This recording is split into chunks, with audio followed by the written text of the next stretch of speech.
যদি রাত পুহালে শোনা যেত মুরগির বাজার 300 টাকা, তবে খামারিরা পেত সুখের দেখা ওই ইউনুস কাকা।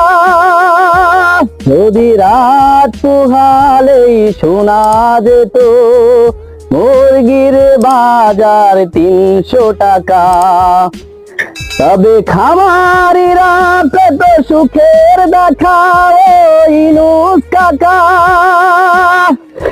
যে মুরগি উৎপাদন খরচ 200 টাকা, সেই মুরগির বাজার কেন আজ 150 টাকা?